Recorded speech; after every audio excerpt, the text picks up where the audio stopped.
Welcome to the Hustle and Flow podcast. A platform we use to explore varying perspectives and opinion through candid conversation.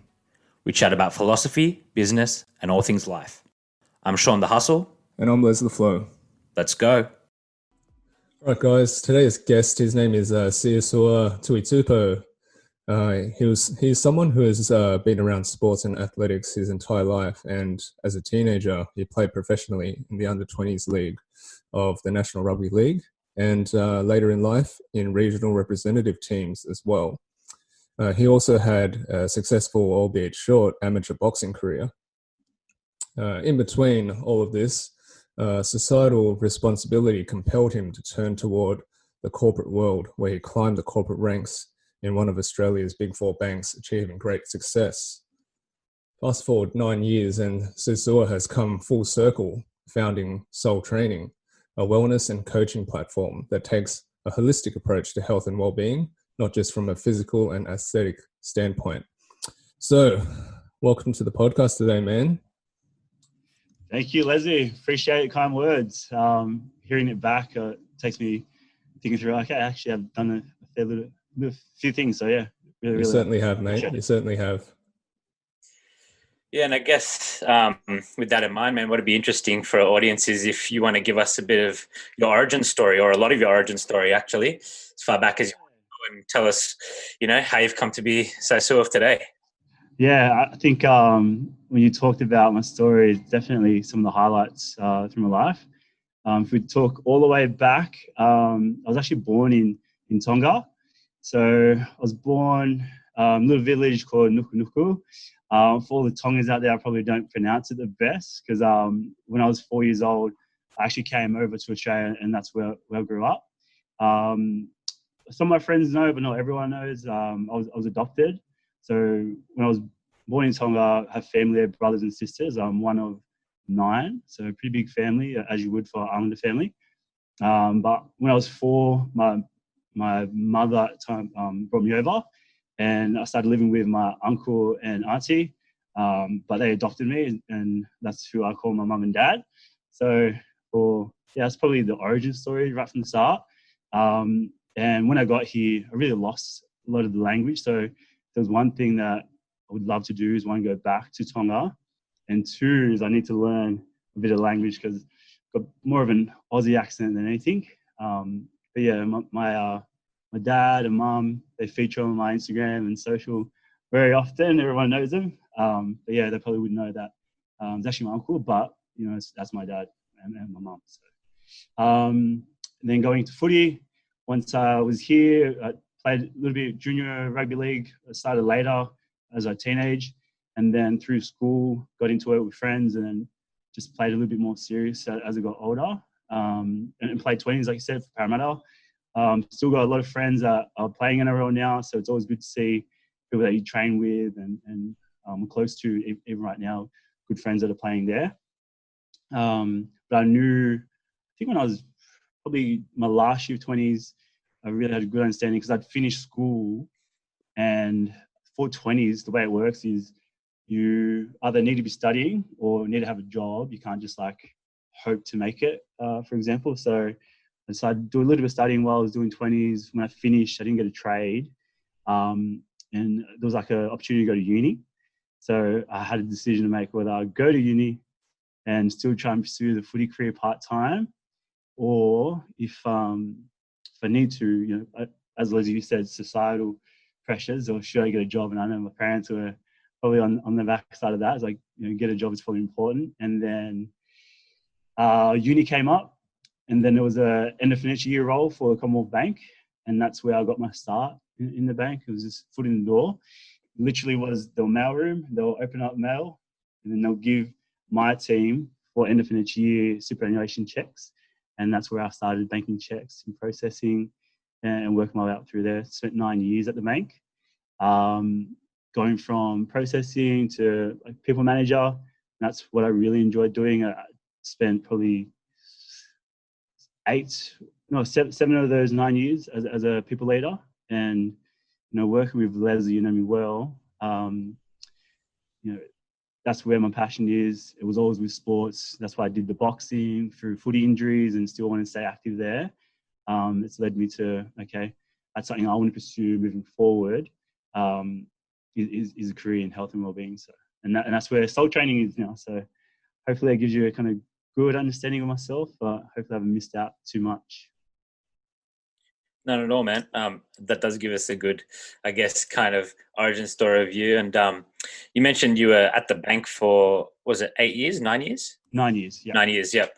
And then, so now you've transitioned into fitness and health full time. Is that right? Yeah, that's right. Yeah. So started March this year. So it's funny how it all worked out. Had everything planned, probably a 6-month plan with working with Leslie, just working through, what would make sense financially and all that kind of stuff. It's important to do it. For me, I was like, yeah, I've got to do it now. Just because I had it always on my mind, and I wouldn't want to regret not doing something like this, especially, I don't have pressures as far as maybe like kids and that eventually one day. That may have changed my decision. This is the best time to do it. March comes along, everything's planned, and then 3 weeks into it, we have, the coronavirus. In hindsight, maybe something I should have been a bit more cognizant of or thought through as far as the planning. But it was a bit of a blessing. It allowed me, actually gave me a lot more time to focus on things that I thought are really important with health and business as well, being online. So yeah, it was a lot to take in, but I really enjoyed it. Yeah, cool. And there's a couple of things I just want to touch on from what you said there. There's some words I want to pick out. So like one of them was pressure, and another one was regret. And then you mentioned that, maybe you felt that you should have timed it a bit better, but it's been a blessing. So I just want to unpack each of those a little bit. So I might start first with the pressure.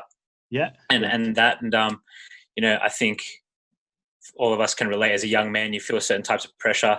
You mentioned that, and there's also alluded to it in your bio, which is, the societal pressure of who you're meant to be as you're growing up as a young man. So could you talk a bit to that and the pressures that you felt when you were younger, and why that led you down the path you decided to walk down at that point in time? Yeah, I think like pressure. Now, again, my parents, I love them. They gave me everything that I have now today, and they are my parents. I love them, but there was a lot of pressure there with my dad and my mum, mainly on things that they want for my safety, as far as security, probably the big thing. And I totally understand it. And as I get older, I understand what they're saying at the time. Studying was a big pressure for my dad because he saw it as very important, and I get it from where he's coming from. He wants to see me succeed. He wants to see me, be educated, allowed me to get the job for security. Then I had a set for life type process, and so that was always something that he pushed for myself, and I get that. And it's funny, when I was playing football, I was doing okay. He'd always come watch. He'd always take me to the games, but he always said, it's good that you enjoy it, but what would make me happy is not for you to make it if you got a degree, for example.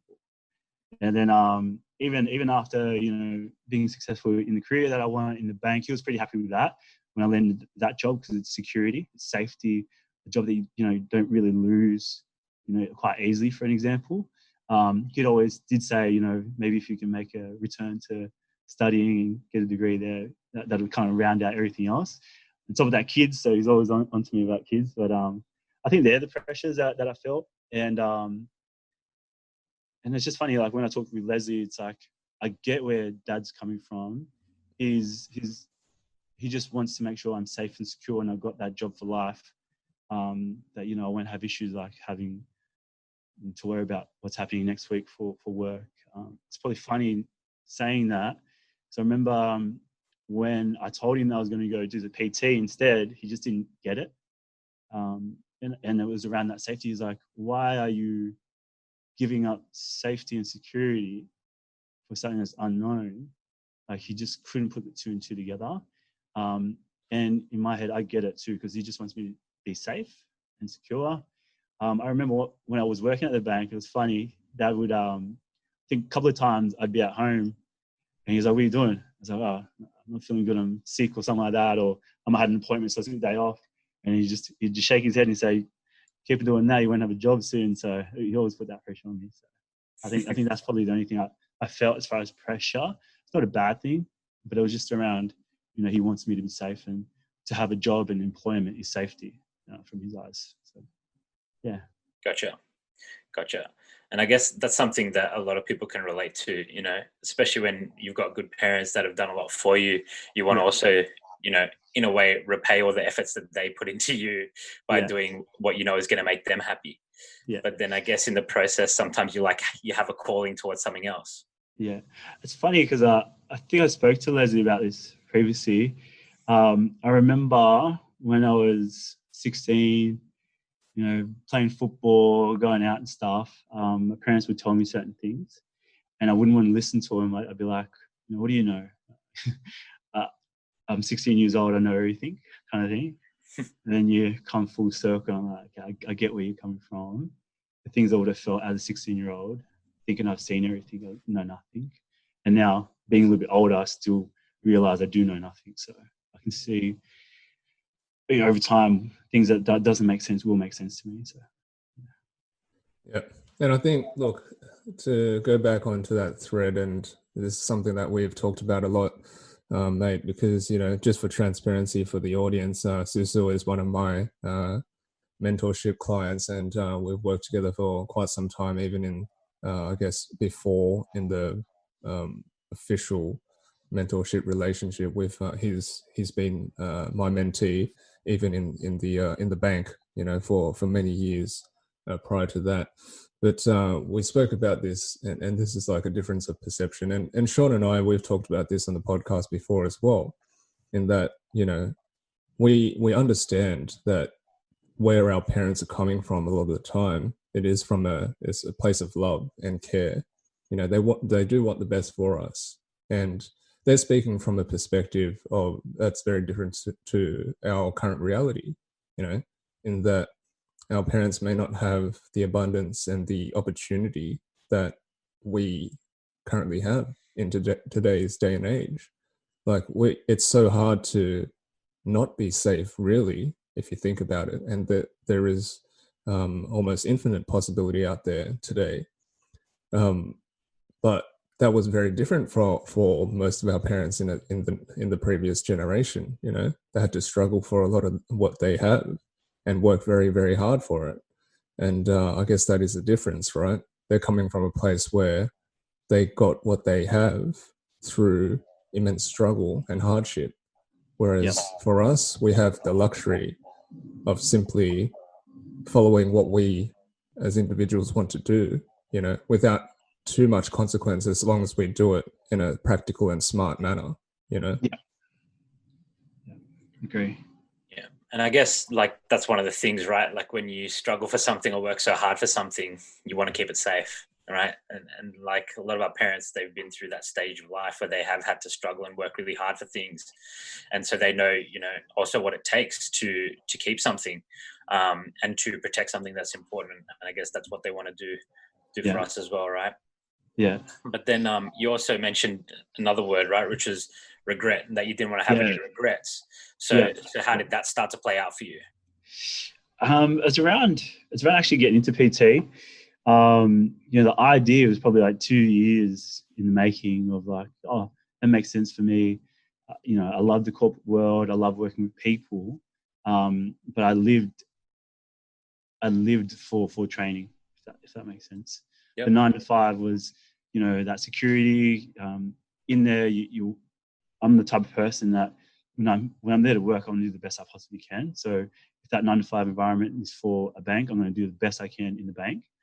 But I look forward to getting out or getting in early to get a workout in, for example. So it's like, how do I change my lifestyle to fit my priorities?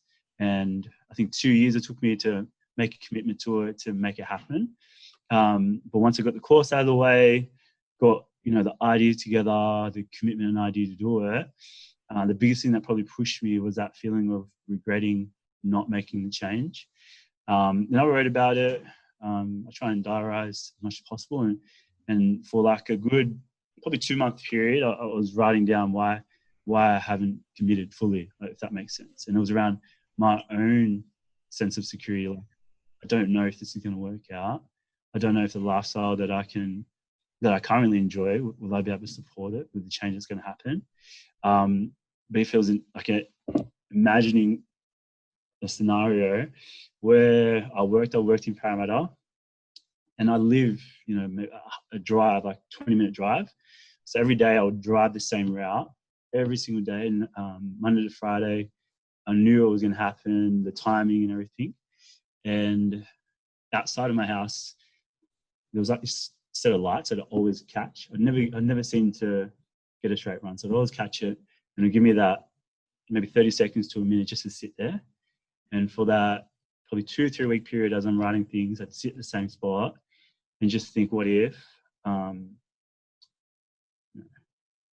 how would I feel at 40 years old, let's say 10 years from now or older?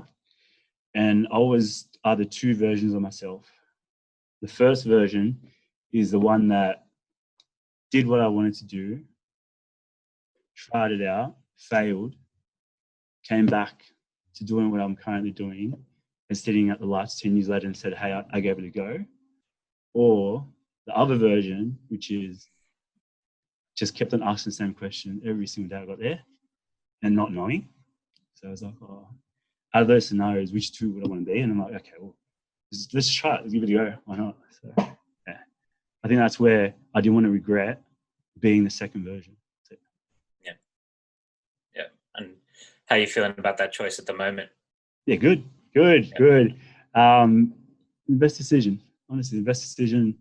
It was like testing myself out, putting things that I thought would happen. Even if they don't turn out, at least I've learned a lot.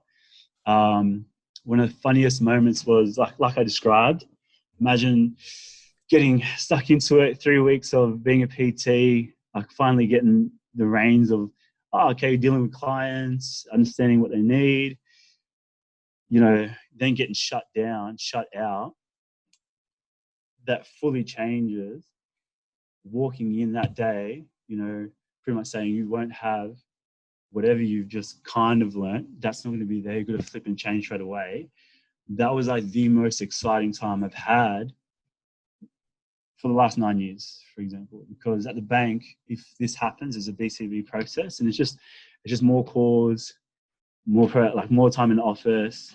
You got that security where, you got to work through it, and you get your whole organization to work it out. But when it's myself trying to figure out something that's completely new to me, that's exciting. That is really exciting, and I don't want to say it's a good thing because obviously coronavirus, all that kind of stuff. But it's exciting. It is exciting. Yeah. No, it's interesting that you take that perspective as well, because I think, I'm in the fitness industry myself, and, a lot of people when gyms got shut down just freaked out. Right. But what you said, and the only thing you've said about it so far is that it was exciting. So I want to kind of unpack that and come to how you've I guess, developed the mindset to think about it in that way instead of, oh shit, I've just, started out, it's been 3 weeks and now I can't do what I left my secure, well-paying job to do. So how did you come to that sort of, that mindset and that belief that, it was an exciting, or come to feel that it was exciting rather than something that was essentially going to shit on you, like a lot of other people did? I think a bit of the security came through planning. Again, like I said, it was 2 years in the making, trying to make everything kind of lines up. I did give myself a buffer as far as like financially having a buffer. I think that's helped for security. So if I didn't have that and had to make everything work that second day, for example, it would probably be a little bit tougher. But then that aside, I don't know. I just feel like I believe in myself. I have trust in what I have to offer as far as to help people. And at the end of the day, it's just trying to figure out the puzzle, if that makes sense. Because I always wanted to work online, and it's funny because I remember coming into it, having a conversation with personal trainers, and like one experience was, oh hey, I want to work online with people because that's where I see benefit to be, and it's something that I enjoy. I love working with technology, and I've dealt with teams previously where they work from home, so I'm used to like a remote way of working. And I remember speaking to other PTs, and they're like, that's nice. I've had experiences with that. It doesn't work. You can't touch and feel the person. They're not physically there. You don't get as much out of having someone in front of you. 2 weeks later, that's not there, and then they have to pivot and change, and then they're offering the same thing. So it's just funny how people can be closed off straight away. And I already had in my mind that's what I wanted as far as a business. So maybe I got security and comfort, because my idea of coming into fitness wasn't I want a gym, I want a physical place, I want to build someone that wasn't my thought. And this just kind of forced my hand to do it quicker. So I think that's why I felt secure as well. Yep.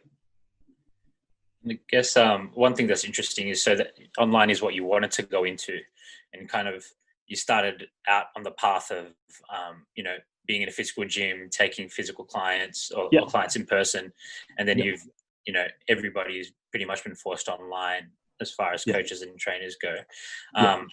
But it pushed you towards doing that, but now you're doing it, right? Yeah. And I think it would be interesting. None of us have a crystal ball or can work out what could have been after what is, but you've gone down the path, and from what I understand, you've got clients. Your business is growing for you, and you've just cut out that whole initial phase that you thought you had to do. You know what I mean? And there's something really interesting in that, because it's like you thought you had to do something. And perhaps you would have gone down that path for a number of months. Some people do that for years, you know what I mean? Instead of going down the path that they really want to. And so I want to talk about that a bit more. Yeah, no, 100%. Because I think when I first came into working in a physical gym, the hours can stack up real quick as far as clientele. You build good rapport. Next thing you know, you're in the building from 6 till 7, like that kind of thing. And like I said earlier, my personality type is I like to work and get stuff done. Because it's kind of shut down a physical place and working with clients online, it's kind of freed up that time for me to work still hard, but on the business where I can try to build that out. But again, because it kind of slowed down, I had that time and space to then do all the little things that like processing, back-end stuff, website. I'm no developer or anything like that, but it gave me time to look up stuff, learn software, different things I need to implement. So having that freedom, whereas if I was busy previously, I probably have to just like continually doing BAU work to, let's say, for example, the lifestyle stuff. So, I need to do 10 clients to fit my lifestyle costs, for example. But now I don't have to go anywhere. I don't have additional lifestyle costs. I can just focus on bare essentials and working on building out the business. Yeah, nice. And I guess that's one thing I want to point out is like you've taken the time to actually, you've used the time wisely for yourself, and instead of just taking a step back when you've decided to, I guess, pivot and use your time in a way that's useful to you, using that towards building out what you want. Yeah. No, that exactly it. And I think, again, that was that, I said, you got to solve the problem. That's what it felt like when physical things weren't there. Okay. Now the other issue is, okay, the online business, now that's the focus.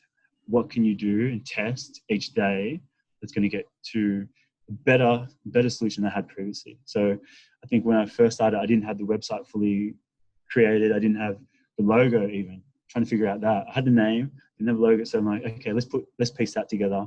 Once I got together, I was like, I need a booking system. How do we do ads? How do we do this? Build an app in between that. So this is it. Yeah, there's a lot going on, which is cool. And like, I want to draw you back, man. There's like a couple of things now when you think about, because I've known you for a long time now, right? Yeah. And I've always seen that you've had the ability to be able to, problem solve and pivot depending on what the situation throws at you. And we talk about that all the time on this podcast, right? It's like, it's not so much having such a close fixation on whatever you perceive an outcome to be, or you think it's going to be, right? There's no attachment to any expectation. It's just playing what's in front of you. So with the experience that you've had right now, and then reflecting back on your time at the bank, you know, what like correlations can you draw from, you know, how you dealt with the situation, and like, you know, what have you learned, and like just looking back, you know, with, you know, hindsight as in your favor, what can you draw from those experiences that taught you how to, you know, maneuver through these situations? I think for the bank, you know, I dealt a lot with leading people, and it's funny how a lot of those skills transition easily over to working with clients for personal training, and that's probably the difference where, yeah, I can come in and I can teach someone how to do like lifting, this, that, and the other.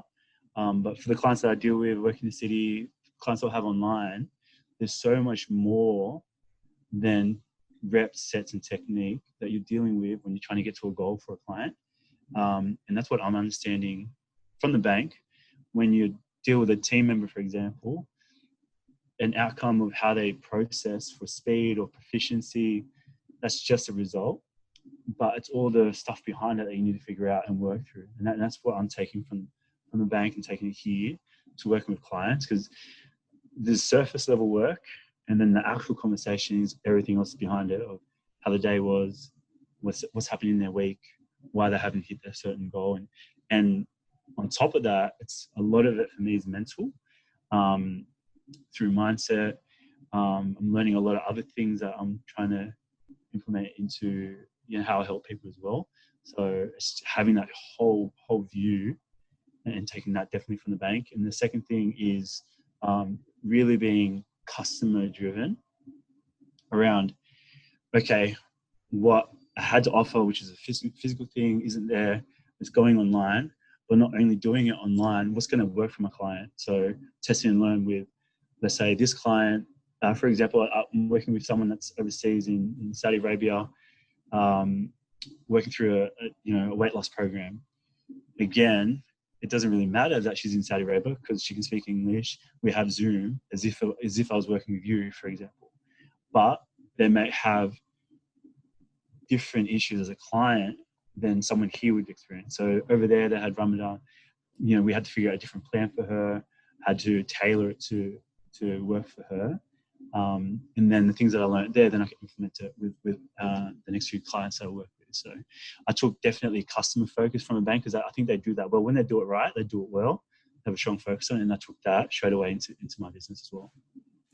And I want to continue on this thread, mate. I mean, and it's such an interesting point that you brought up in terms of what you learned from being a people leader. Now, all three of us here have been people leaders in a corporate environment at some point in our lives, right?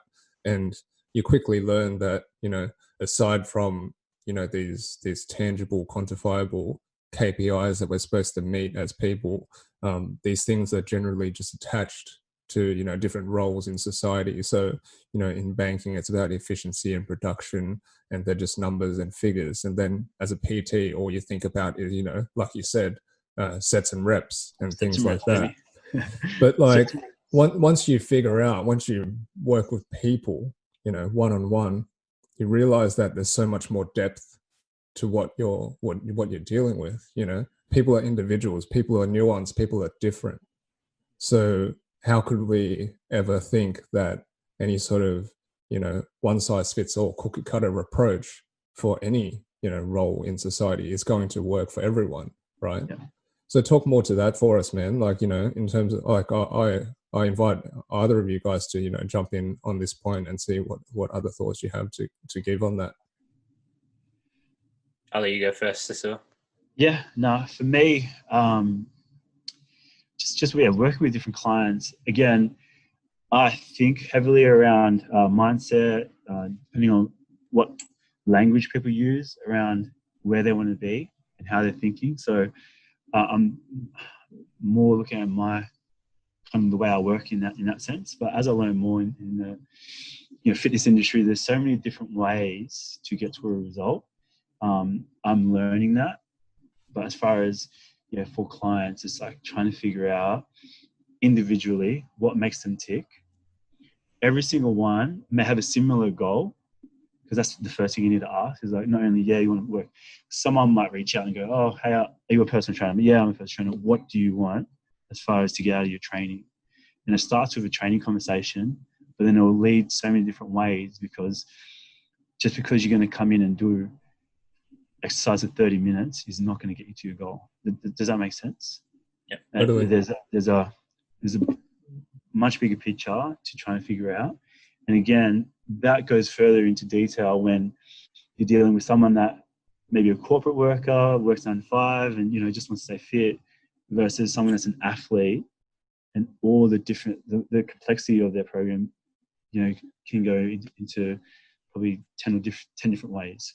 So there's no way you could just put a template of full body push-pull leg day, for example, for every single person. That just wouldn't work out. And that makes sense. That stuff makes sense.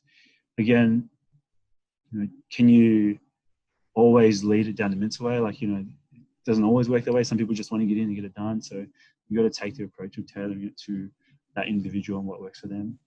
And that's the important point, right? It's about that tailoring and bespoking any sort of approach depending on who they are and what they are wanting or thinking they're wanting, right? And that's key as well. Thinking, what do they think they want? And if you ask yourself those sorts of questions, even reflecting back on life as a younger person yourself, or for me, for instance, if you ask me why I trained as hard as I did back in the day, it wasn't because I wanted to be fit or anything, really. It was just to look good. And why did I want to look good? Then you delve down those little rabbit holes as to why the hell you're actually training in the first place. Now I understand why, and I don't even train for that matter anymore. I train for just a holistic mobility and wellness, for physical longevity. That's why I train now. And it's very different. I look very different physically. I've got 12 to 13 less kilos that I'm carrying now, and I feel a lot better now than I ever have before. So, like I said, like echoing the sentiments around tailoring your approach, because it does seem naive for us to label everyone the same just because you're coming through the door of a gym. You want to put on muscle or lose weight or something like that. It seems like the general understanding for people as to why they walk through these types of doors. So I'll throw it to you, Shaun, back on that, and see what thoughts you have on that. Yeah, man. Well, I guess just when you're dealing with people, especially when you're in a position where they're looking to you for advice, or they've approached you to help them with something, right? Whether it be physical training, mental, whatever it is, they've engaged you to help improve some element of their life, right? And I think one thing that's really important when the relationship starts is to meet people where they're at. It's super important, right? Like, we all have ideas of what we think is the right thing to do and what will help people, but our priorities aren't the priorities of the other person we're talking to. A lot of the time, they have their own set of priorities, things that are important to them, things that they want to achieve, right?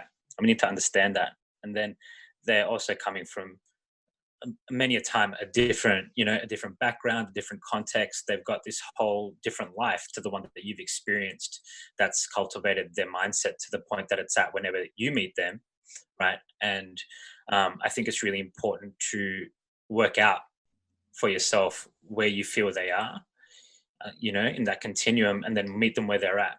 And to me, that means understanding where they're coming from and what is important to them. Because when people feel understood, they're a lot more receptive, right? The fact is, they've come to you to help them with something. So meet them where they're at, they feel understood, then you can help them, right? And then you start to unlock the mental aspect. And I think that's where it gets interesting, right? Which is because, especially when it comes to physical training and fitness, like, where the mind goes, the body follows, right? And the more you learn about fitness and the way the, physiology works, is that, man, where your mind goes, your body will follow. That is the funniest thing that you said that, because that quote probably sat with me through my whole, when I train as far as endurance or for football, boxing, that would always come up in my mind, especially when you're hurting or feeling it. That would always stick in my mind when I was fit and able. that would just push me through it. Yeah. And it's absolute truth. Absolute truth. It is. And, the more that you work with athletes and the more that you work with people that, deal with people in professional sports and, bodybuilders and things like that, which are, very physically taxing endeavors, you learn that the mental aspect is what pushes them through and gets them the success that they're after or not, right? So like if I take bodybuilding as an example, because it's a sport I'm familiar with, and I know a lot of people that coach for bodybuilding at an elite level, they have a range of clients, and you always find that the people who approach it, with a good disposition, able to manage their levels of stress and anxiety and things around their prep and stuff like that, people that have essentially a stronger mental game tend to perform better on stage, right? Their body always ends up looking better, because that's the point of a bodybuilding show. It's to get on stage and to present a more aesthetic physique than the other guy, right? But in order to do that, you need to, get your mind right so that everything can fall into place, right? You need to be able to train properly. You need to have discipline to follow your nutrition plan. And then on the other side of that, there's this whole, all your neurotransmitters and your hormonal balance and all that sort of stuff. And it is affected very much by your mentality. So there's this, I feel like there needs to be a very big focus on the mental aspect of everything when it comes to your physiology, because where your mind goes, your body's going to follow. So that's what I think about that, man. And when you're engaging with people. Yeah, 100% agree. And like I said earlier, I'm really big on language. So if a client's working with me, the way they speak, what they say, like specifically to me, or what they type to me via email, I try and pick it up, because I feel if you're saying that, then deep down, that's what you're thinking. And then even further down, that's what you're going to get, regardless of the plan that's put in place. If you're already thinking it and then you're verbalizing it or writing it, then the result's already there. Like, you know what I mean? It's like, I'll try, or I'll see how I go, I'll do my best, stuff like that. Do your best is a good one, but like still, instead of I'll get it done, that's different. That's more affirmative to me than I'll do my best or I'll try. And just stuff like that, I'm really big on, because, a lot of times clients signing up with me, I want them to be successful. I want you to succeed, but I can't want it for you only. You got to want it for yourself. You got to tell me that you want it. You got to tell yourself, like just stuff like that, like, because it's so simple to have the right talk, like self-talk to themselves. So if you can't do that already by yourself, then I can give you all the plans in the world, but that's going to be really hard if you're not believing in yourself. That's the way I see it. Do you know what I mean? Yeah, man, for sure. And it's a matter of perspective, right? Like there's people who train really hard and, or want certain results. And there's a difference between I have to do this and I get to do this, right? And that's something I learned from a guy called David Meltzer, who I know Les follows as well. And it's like a reframe that totally shifts everything for you. And it's true, like the language that you use is so important, right? Yeah. And because the language that we use can help us to reframe how we think. Yeah. And I think that's the real beauty of language and how we use it for ourselves, and also when we portray things to other people. Yeah. Yeah. I'm trying to get better understanding. I'm trying to learn a little bit more NLP and stuff like that, because I think it'd be interesting for me to learn. And a big part of it's around our language, even to the as simple as when I'm questioning around when I hear someone say, I think blah, blah, blah. Okay, so you said think. What are you thinking? Why are you thinking this way? And that's different to when someone said, I feel. Okay, what are you feeling? Why do you have a feeling? And just stuff like that. Like, do you know what I mean? Because I think that's interesting and when I'm dealing with different people. Yeah. Totally. And it is important. I mean, like we said up the top when I read out your bio, mate, there's already a different approach to how you're taking health and well-being, and that it's a holistic approach. It's not simply about looking good aesthetically, which is important to some people, sure, but again, if you go back to our discussion or our points before about why you want to look good or look a certain way, there's usually something behind that as driving that decision or that desire or that need, right? I want to just cap a couple of points that were discussed before when Shaun was talking about, I guess, the relationship with certain people that come to ask for your help, right? I want to draw that out, and then I echo those sentiments, but at the same time, we have to also know that in the same context, they always apply, at a global level. It doesn't mean, it doesn't necessarily only apply to a relationship where one person is helping another. Any relationship in life, you can apply those perspectives in life in that people talk from a certain place that is likely going to be different to yours. And it's very helpful to know those things in terms of just a general knowing of where everyone is from and why people say certain things and why people don't necessarily agree with everything you say, vice versa. You think back to like, I guess, close relationships you might have in anyone's life. You're not going to agree with everyone, and that's fine. But it's really important to understand that, we're dealing with different people, different walks of life, different backgrounds. And it's helpful to understand and have that perspective when entering into, conversations with people, especially if you're thinking that you're being, wrongly or unjustly, taken in terms of a point and things like that.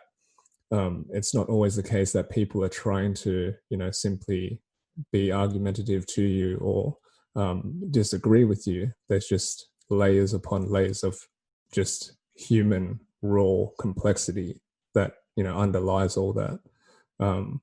That sort of stuff we can't really unpack too far. It's so complex. There's so many layers to it that it's almost infinite, right? Everyone's going to be different. But I just thought it important to draw us back to that point and just really understand that it doesn't only apply in the context of a mentor, mentee, or a teacher and a student, context. Yeah. Another thing that I wanted to talk about, and I think this is going to be an interesting thing for you to delve more into, mate. Just because you have been a semi-professional athlete in different contexts, right?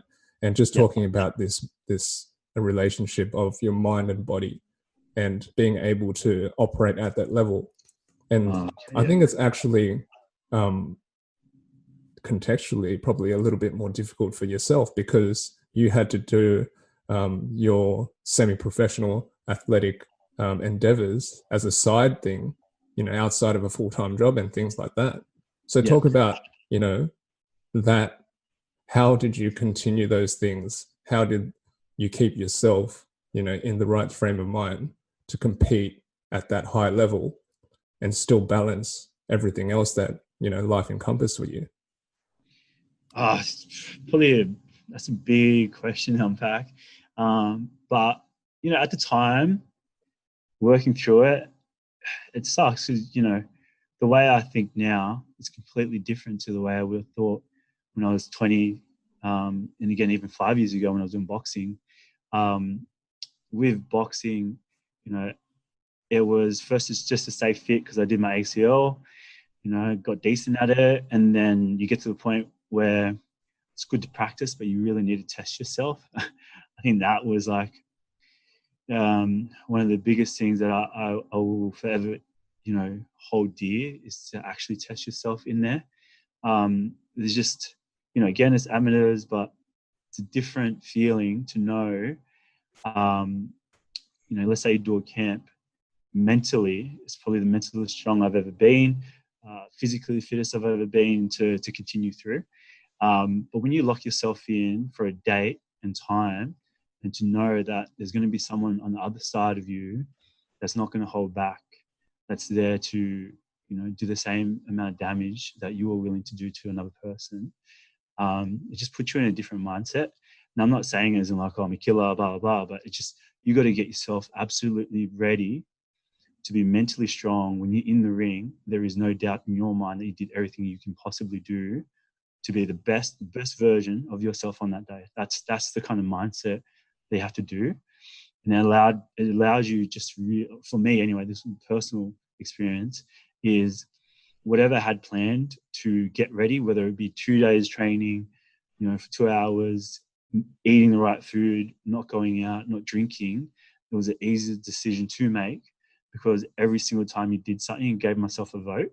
It's voting to be the best person on that day and have with 100% clarity that there's no doubt in my mind.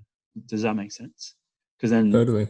Because when you get in there and just give it your all and you don't get the result, it doesn't matter. It's that's the best person turned up on that day, versus had a few drinks, went out one night, didn't turn up at a training session. I'm about 3 votes lesser than what it could have been, as an example.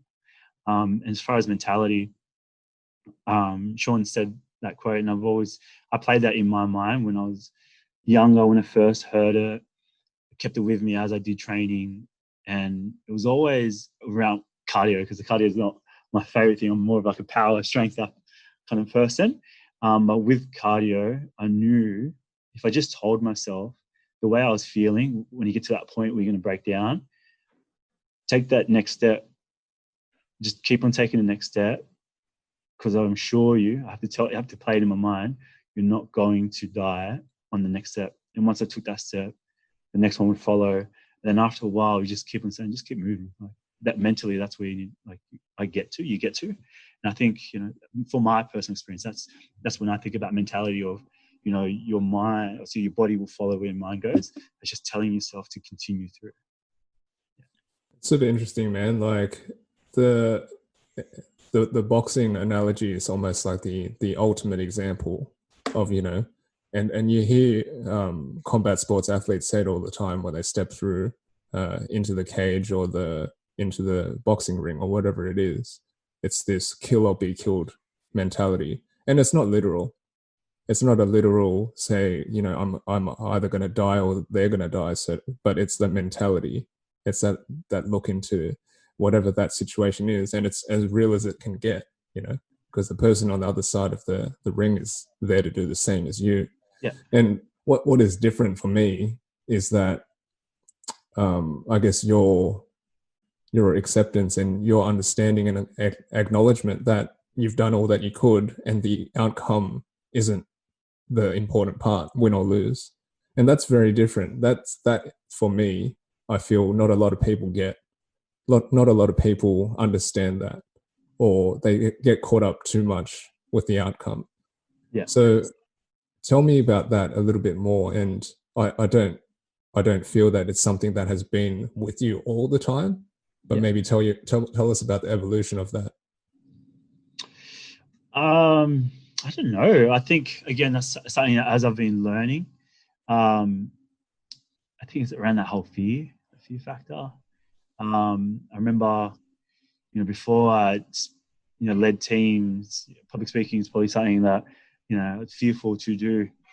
You do it enough, you're just like, well, what's the worst that can happen? You know what I mean? Like you fumble a few words and the person doesn't remember you. That's kind of getting that out of my mind.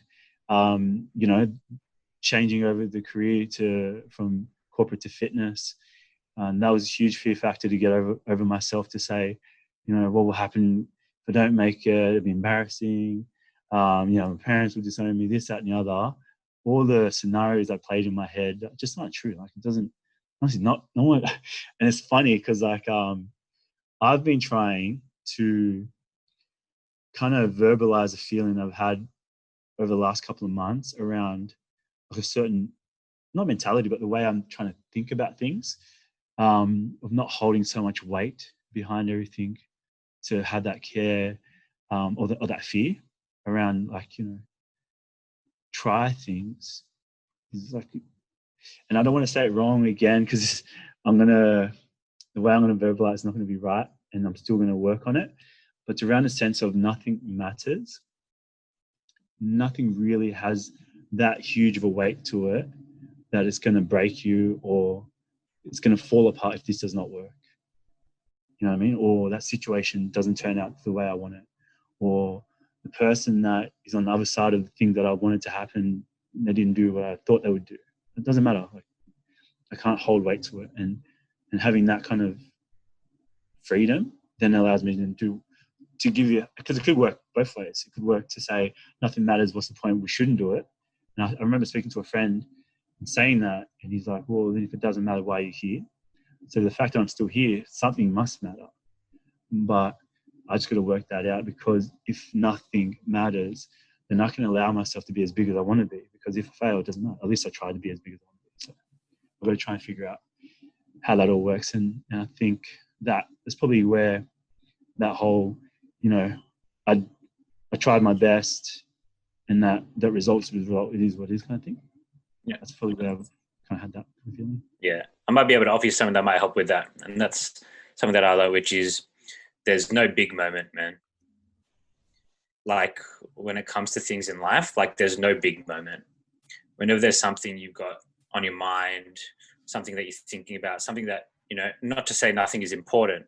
Yeah. Because there are definitely things that are important in your life, right? And things that are a priority to all of us in different ways. But like when it comes time to doing something about something, or actually pushing forward, taking action, like there's no big moment. You know what I mean? Like there's just the moment, and then there's the meaning that you attach to that moment after it's passed. And that's what makes it big or not. That's key.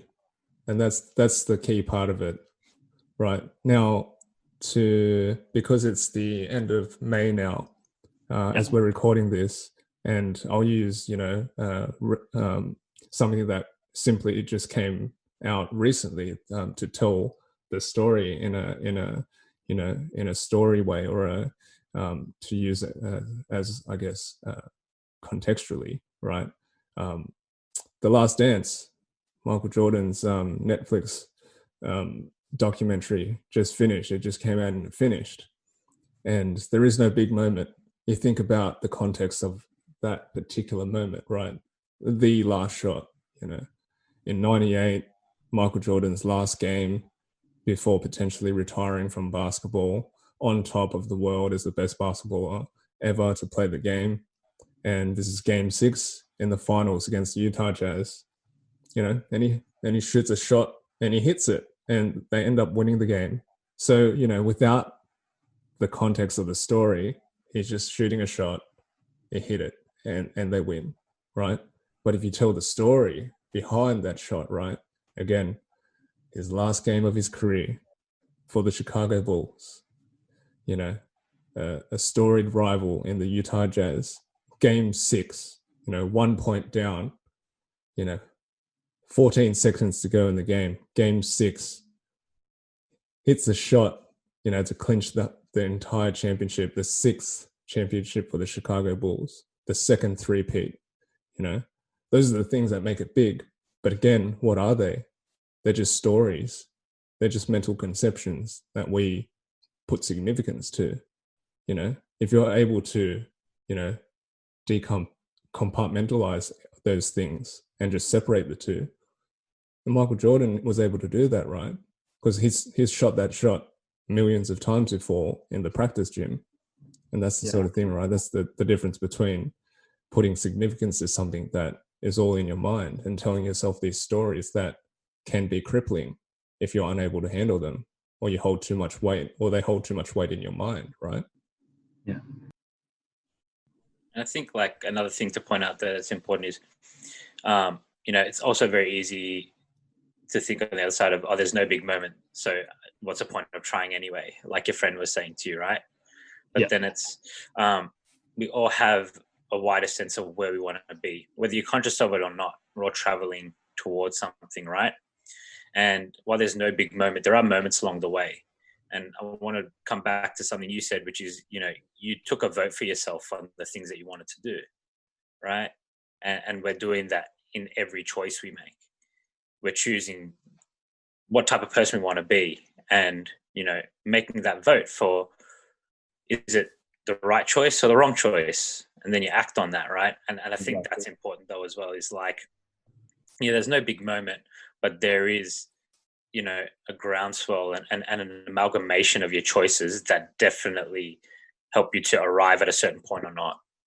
Yeah. But at the same time, man, just as you're saying that, like the negative stories that you tell yourself, conversely, there are also positive stories that you can tell yourself, right? And like I draw our attention to something that may be a little bit left of field, but it's contextually right. It's relevant. If you think about, we talk about this concept a lot before on this podcast a few times with our, between us or with our guests and things like that. That's Joseph Campbell's The Hero's Journey, right? The hero's journey is one of these things. It's simply like an analogy that is used for the journey of life, essentially. But there's like a hero spin put on it. There's a dramatization, and there's these ups and downs that are put onto it. And any movie that you've watched, it simply follows a hero and their journey through it. It'll follow where they start off as I guess in a state of stasis, homeostasis, right? They're in balance, and then there's a little bit of turbulence. Then they'll have to push through a threshold, learn something new, come out of that, and then conquer whatever demons or dragon they needed to defeat, right? And at the same time, it's up to you whether you want to assign this grandeur to your life or not. That is up to you. The same side as from a negative spin, you can apply that to a positive spin. If we're talking about things that things don't matter and everything is a mind conception, why not make it fucking epic? Why not make your life fucking epic to you? It doesn't need to make sense to anyone else. If I want to be battling fucking dragons, that's who I'm battling, man. And I'm wielding a fucking 3-edged sword, whatever the fuck it is. But that's completely up to us. And if that helps us in writing this life out and making it like the most epic thing that we've ever been able to do, why not? Yeah, that's exactly how I felt around.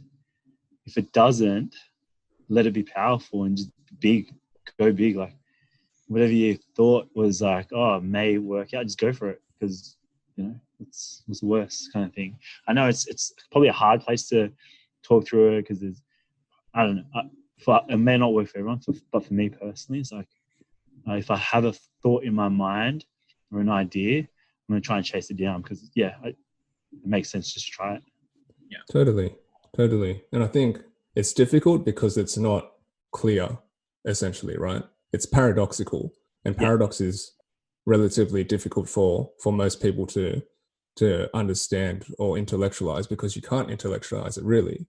Well, if I use a very simple example, like my platform is called Finding Space, and for most people, vastness and space and emptiness, it's boring or it's not good for people.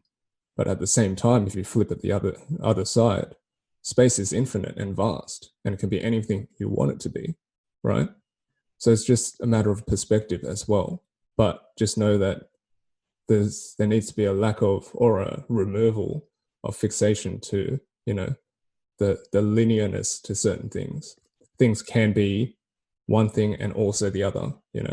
Things aren't just completely solid all the time. So yeah, like paradox is a very interesting thing. It's something that I love delving into, but like I said, it's something that is also very difficult for people to grasp.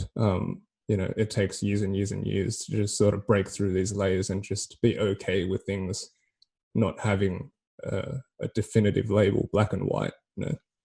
Yeah. I guess I just want to come back and change gears, I guess, to something you said as well, which was interesting to me. So which was, you change your lifestyle to fit your priorities. Yeah. Right. Which I guess it feels to me like you had a lot of what you felt was pressure, to be a certain way, to do certain things, and to live your life a certain way. But then you have managed to change your lifestyle to fit your own priorities. Yeah. And you told us about, you thought about what if, and in those two scenarios, one where, you just kept going and then you regretted it, or if you tried it out, and even if it didn't work out, you'd still tried it out. Yeah. And I think there's something, really beautiful in that you were able to break through and push forward and, you know, overcome your fears and actually change your lifestyle, right? Because it's a massive thing to do for anyone, especially when you've done something which has been successful for you for such a long time and portion of your life, right? Yeah. No, So, yeah. No, you go. Yeah, with that, I think, again, from my experience, I was able to do that because, again, my priority is just I have only myself to, you know, to kind of figure out if that's okay to work with. If I had other priorities at the time, then, you know, they're the checks and balances that I have to go through. So I think that's why it works for me to be like, okay, what is my highest priority? You know, is it working where I was working, or is it, you know, yeah, I do it because it's to get the monetary means to ends to then live a lifestyle that I enjoy. If that's the case, then how do I flip that to enjoy the lifestyle? And then that comes with monetary benefits, for example. And then once I had that kind of clearer picture, it's just really changing everything I did. So, you know, get myself ready for the change, you know, having a clear transition pathway into it. When I was doing boxing, for example, I just knew what my day was like and when I could fit training in, or if I couldn't, how do I fit my lifestyle around training, for example. So it's just like, but you got to, it's an exercise that you need to go through. Yeah. As far as what is your priorities, you know, and again, there were my priorities. Like, I decided them. It wasn't priorities based on, you know, family's decisions or partner decision. Again, I have a girlfriend. She's a great person in my life. And as we were, you know, when I was making these decisions, I was by myself. So, you know, we're together now, and there are things that I'm considering. So, okay, if I make changes moving forward, do I need to, you know, think through how it's going to impact different people? But again, a lot of it's my decision. Yeah. And I guess one thing that's, you know, definitely want to point out of that is that you should definitely operate out of your own priorities. I totally agree with that. But timing is an interesting part of life, right? And you know, one thing I've heard you say a couple of times now we've been chatting is, you know, it's where you were in your life and the timing of it and how that impacted you. And I think that's important to note for people as well. You know, we all hear these things out there, especially now in this day and age of like, just do what you want when you want. It's never too late, all that sort of stuff. But on the flip side of that, there are definitely responsibilities that some of us have in life. You know, and the timing of your life plays an important part in that. You know, and I think it's. I only raise that because for other people that are thinking of doing, you know, or walking a similar path to that which you have, you know, timing does play a part. And I bring that up because it could be easier for you at some points in time. And that's on you as well. Like you could have waited, man, until you were 40 and cracked, and you might have had wife and kids. And, you know, where you are in your life matters for when you make decisions like that. And it's important to think about. 100% agree. I played it through, and before I changed, I played it through, and then even more so now with what happened, you know, with ISO lockdown, stuff like that.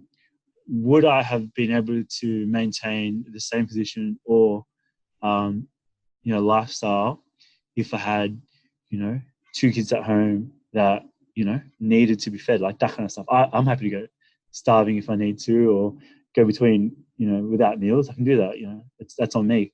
But if I had responsibilities like that, I would have forced my hand. Again, doesn't mean I would have went back to the bank, you know, could have done a certain array of different things, whether I'd be physically working my hands, stuff like that. You know, would have been that, but it's just not having that responsibility makes my decision or the way I do what I do now different compared to, you know, having to put a plan together of, again, problem solving the issue of not letting my kids starve. For an example, that's the only thing, the way I meant by timing. Yeah, for sure. And I think, you know, it's just important to know because you do need to take those types of things into account when you're moving forward, right? And they'll dictate how you flow and how you move on to the next stage. Yeah, definitely. Totally. And just to add on the whole priority piece, I mean, it's such a common thing, right? When we talk to people, and generally their priorities will mirror that of what society, thinks is a priority in life. Money, family, job, career, all that sort of stuff. That stuff comes out first. When I talk to a lot of my mentorship clients, right, they'll always say something, but I know that their hearts, they feel something different, right? And it is okay if your family isn't a priority for you. Like, don't feel bad that it isn't, because that's just who you are, right? And that's just an example. I've had those conversations before, and people feel um, a little bit embarrassed that their family isn't in their top three. But hey, look, if it isn't, it isn't, and it's not a problem. It's not bad. It doesn't make you a bad person, right? It just isn't what you're focusing on or you care about as a top priority in your life, at this point in time. And the other thing that I wanted to talk about, I guess, is just around this timing piece, and how your example is something that um, of exiting corporate to pursue your own endeavors. It's an example of doing it in a sensible manner. Yeah. You assess the situation, and exactly what you said, Shaun, in terms of looking at what situation you're currently personally dealing with at the same time. It's exactly the same as that conversation we were having earlier in regards to Siosiua's way of doing it. His way of exiting corporate isn't going to work for everyone. The way I exited corporate isn't going to work for everyone. The way Shaun exited corporate isn't going to be the same as everyone. But you have to do it in a smart manner. Like I make this example all the time. Like, I took almost 6 years to get out of corporate, but I did it in a smart way now that I can sustain myself well. I could have, just cut ties straight away, but then I would have been putting myself in some significant financial strain, because I had just bought a property, and I was coming up to getting married with my wife and all this sorts of stuff. Like, you could do it, but there's sacrifices and consequences either way. So which way do you do it? It's not like to say that one way is right or wrong, but you have to assess the situation and be sensible about it based on your current circumstances and what makes sense to you. It could be cool, if you've got a mortgage and you've got other financial responsibilities, and you still want to like get out because it's that bad and you feel like you'll just make it work, then hey, that's you. But Yeah. that wasn't my situation at the time. So I think that's important to point out, in that circumstance and situation is important to assess, and do it as sensibly as you feel like you need to do it, right? It needs to apply to you, and it needs to make sense to you. That's it. And there's also something to be said about the circumstances you put yourself in, right? And that's where all those choices you make do stack. So like it's your choice whether you buy a property or not at some point in your life, right? And you have that responsibility. It's your choice if you get married or not. It's your choice if you have kids or not. And that's why it is important, the choices you make, they all stack, and they can have a bearing on what you want to do next. And it's important to consider. Totally. I think, Leslie, you mentioned a really good point around, let's say, you're speaking to your clientele, and they give you their perspective of their priorities, and it sometimes aligned to maybe something that's society expecting. I think, when I decided to change over, we had a conversation, and one of the ones that always stuck with me is my mind back then, probably like 5 or 6 years into the role, being successful. I'm a good people manager. I work really well. I understand products. I'm this, that, and the other in the bank. And then we had a good conversation, and you said, oh, okay, so when you were young, and you said when you grow up, you wanted to be a banker. I remember when you said that, I sat back and I'm like, you got me there. You got me there. Because, as a kid, I probably didn't think, oh, yeah, it'd be mad to sit for a top four bank to do, processing, like, from that perspective. And then that put it into perspective of, okay, was that my priorities, or was a safe, secure job the priority from my parents, for example? Yeah, totally. And like, it sounds like a small thing, but it's also quite difficult for a lot of people to just take a step back and really understand where their, perceived priorities really stem from, whether they're genuine and pure from themselves, or if it's something that they've adopted, through their upbringing, their parents, their environment, all that sort of stuff. So, yeah, I mean, it's difficult for people to do, but it's good to have a third party perspective to sort of bring you to attention to that and really question those sorts of things for yourself. Like, I would wager that a lot of people, their principles and values in life are actually not theirs, that they're just things that people tell them, And if they really took the time to unpack and unravel that stuff, they'd really find that who they truly are and what they truly believe is very different to what they thought they did, So, mate, what's next for you, Siosiua? For me, just continue building the business. I'd love to, a high level, get to a point where, yes, I work with clients and all that kind of stuff, but it'd be awesome to get the right people on board to work with. I'll build a great business and system to work with clients to get to their goals. It'd be so great that, I'll have too many clients to work through, and then I can teach others to work globally online, because that's the perfect part about it. So I can work with anyone that has internet connection, and build a team that way. And then the other side of it is, like I said, personal training is one bit of it, but I want to be able to connect with the right people to get that holistic view.